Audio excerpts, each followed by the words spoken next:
Dom Jorge, o que é ser igreja?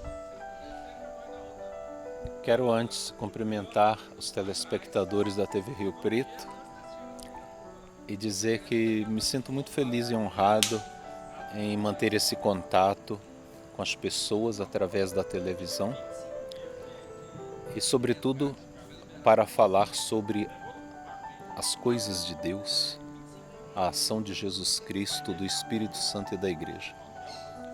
Então, o que é ser igreja? Ser igreja, em primeiro lugar, é ser batizado, né? Os batizados são membros do corpo de Cristo.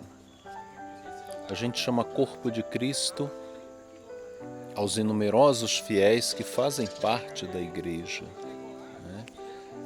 Por isso eles ficam assim integrados na missão sob a orientação do Espírito Santo. E por que dizemos que a igreja católica é apostólica e romana? Olha, católica, esse nome quer dizer que é uma igreja universal, uma igreja que tem no mundo todo, né?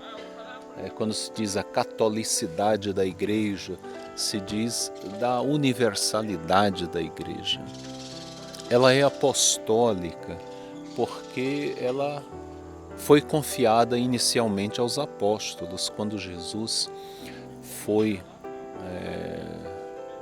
para o céu, concluindo a sua missão com a sua ascensão, ele deixou os 12. Aliás, ficaram 11. Depois, Matias foi eleito e completou o colégio apostólico, totalizando 12. Então, apostólica é porque ela vem da doutrina dos apóstolos, vem ligada aos apóstolos. E até hoje ela é apostólica, porque onde tem um bispo da Igreja Católica tem um apóstolo, tem a sucessão apostólica. Então, ela continua sendo 100% apostólica também. E romana, porque ela segue o rito romano, né?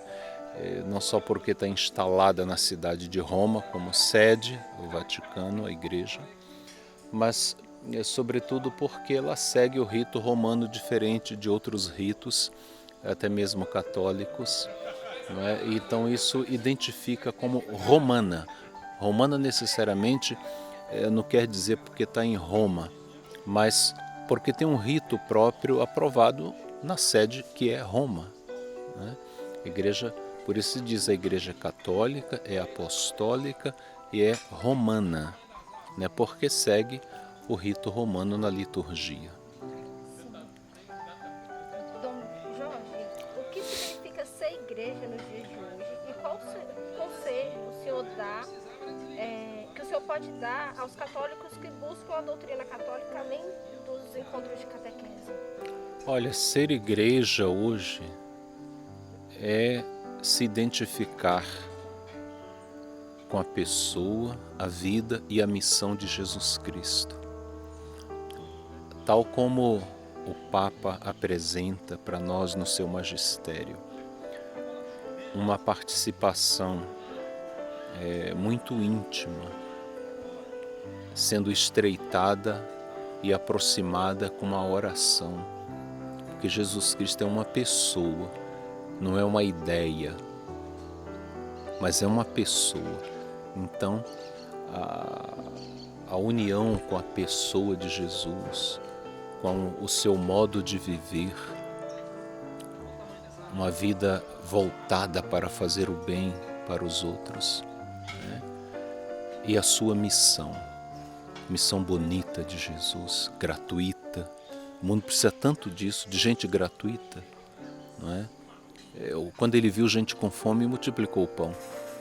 Quando ele viu gente doente, curou. Quando ele viu gente, enfim, condenada a morrer por causa do pecado, ele perdoou. Então, é preciso ser cristão nessa linha de uma configuração com Jesus além daquilo que se orienta na catequese, além daquilo que se orienta, enfim, em toda a formação teórica.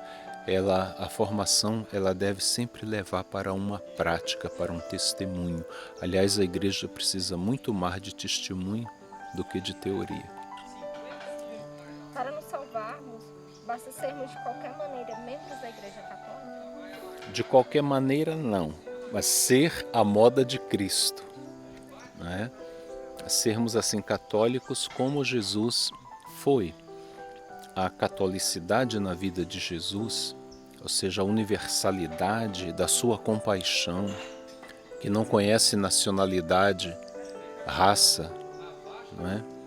Ele simplesmente se compadece, como se compadeceu das multidões que não tinham pastor, né? Ele se compadece de qualquer pessoa que esteja precisando. Não precisa ser católico, não precisa ser membro da família, ter o mesmo sangue, mas aquela fala que Jesus teve do bom samaritano, né? Então, quem é o bom samaritano da humanidade? Jesus, o próprio Deus.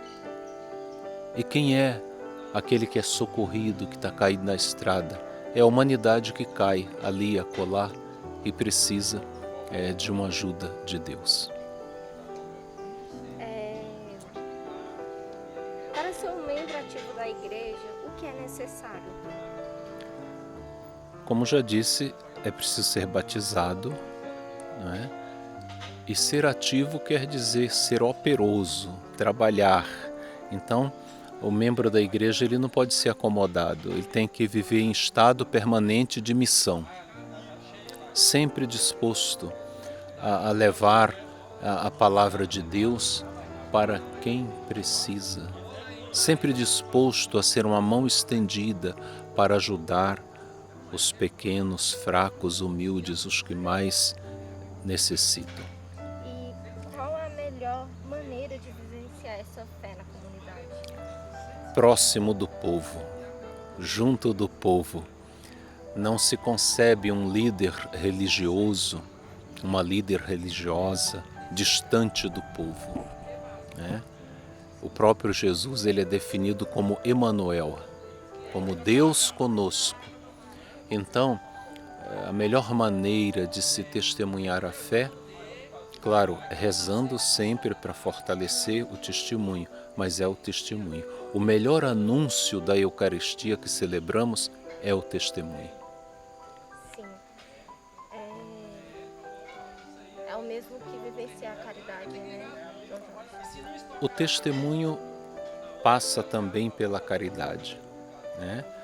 A pessoa vai assim, sente compaixão e parte para ajudar, movido por aquela compaixão, aquela misericórdia, então ela pratica uma ação. Então, amar é ter atitudes, né? O amor é vivido com atitudes, não só com palavras. Quando a gente sai para evangelizar, vai ao campo da evangelização, se for necessário, orientava São Francisco de Assis, usa a palavra, mas de modo muito concreto, crer com as mãos, ou seja, trabalhando concretamente para ajudar quem mais precisa. A Bíblia chama a igreja de corpo de Cristo, formado pelos batizados que a amam e seguem Jesus. Como o cristão pode manter a sua fé em serviço na igreja de Cristo? Primeiro, permanecendo dentro desse corpo, não é? Não fora desse corpo. Então eles vão dar testemunho da sua fé de cristãos batizados sempre na comunhão, ou seja, na comum união. Com quem? Com Deus, com os pastores da igreja, com os seus irmãos e irmãs, porque a fé é um mutirão de atitudes, né, que as pessoas fazem juntas. A fé nunca leva para o individualismo. Ela pode ter um testemunho pessoal, mas ela está sempre conectada, está sempre ligada com os outros irmãos, com o corpo de Cristo. Se um membro sente alguma coisa, todos sentem. É como o corpo da gente. Se você fere uma pontinha do dedo, só uma pontinha, uma picadinha de agulha, o corpo todo sente, não é? Precisamos de todos os órgãos, né? Precisamos de todos, né? E tudo trabalha em conjunto num corpo, não é? O olho não pode dizer para o ouvido, eu não preciso de ti. Precisa, não é? O ouvido não pode dizer para o olfato, eu não preciso de ti. Precisa, né? As mãos não podem dizer para os pés, eu não preciso de ti. Então tudo é integrado, tudo no corpo é integrado, tudo sente junto. Assim deve ser a igreja. São Paulo recorda essa imagem bonita do corpo. Então nós devemos ser um corpo bem unido. Diante desse tempo que estamos vivenciando, com restrições da pandemia, qual a mensagem que o Senhor deixa para os fiéis da igreja, em especial os que dispersaram? Assim, percebemos que a igreja está sofrendo muito com essa pandemia, e não só a nossa igreja católica, apostólica, romana, mas todas as igrejas, né? Todo o mundo, todas as instituições. E isso dá para todos nós uma grande vontade de ajudar quem mais precisa. Pode ser um lado positivo. De uma crise sanitária como esta que estamos vivendo, nós podemos sair melhores ou piores, mas uma dica para sair melhor é praticar a fraternidade, a solidariedade, estar junto das pessoas, sabe? Ser um sirineu para ajudar os outros. Percebemos que essa crise sanitária é muito forte, o vírus é muito forte, mas Deus é imbatível. Então precisamos ficar unidos a Deus, né? Sabemos que muitas famílias têm morrido, estamos aí caminhando para mais de 1 milhão de pessoas, 500 mil pessoas mortas, 530 mil aproximadamente no Brasil, né? Sem querer colocar a culpa em ninguém, mas podia, se tivesse um cuidado melhor, ter morrido menos gente. Então, eu coloco assim nas mãos de Deus toda essa vontade que a igreja tem de ajudar, que ela não tenha medo de ser útil às pessoas, especialmente às famílias enlutadas. Dom Jorge, o senhor acredita que Deus permitiu essa pandemia para a gente se voltar para Ele?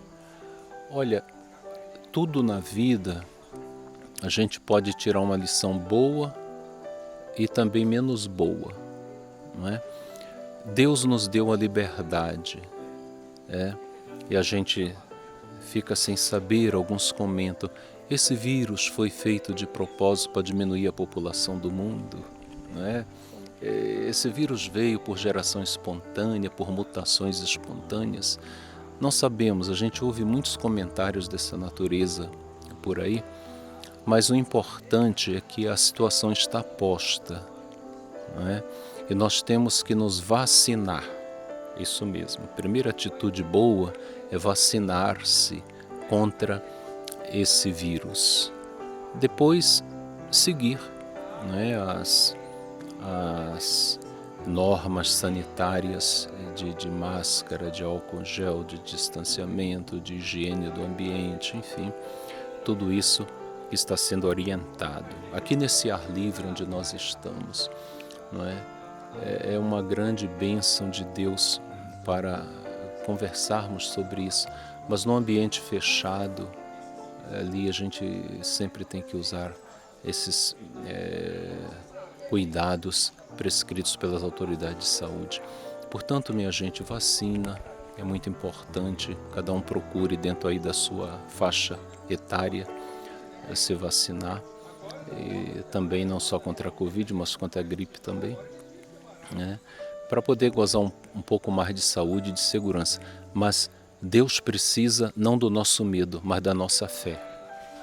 Fé em Deus, acima de tudo, e usar os recursos que a ciência dispõe para nós, para que a gente supere esta crise e logo tudo volte ao normal, com as nossas igrejas cheias, com as pessoas podendo participar de suas diversões, as famílias se reunir e fazer realmente tudo aquilo que o povo brasileiro mais gosta, estar próximo, abraçar, sentir o calor humano dos outros. A bênção é sempre sinal da proximidade de Deus, não é? Da cura de Deus que vem para as pessoas.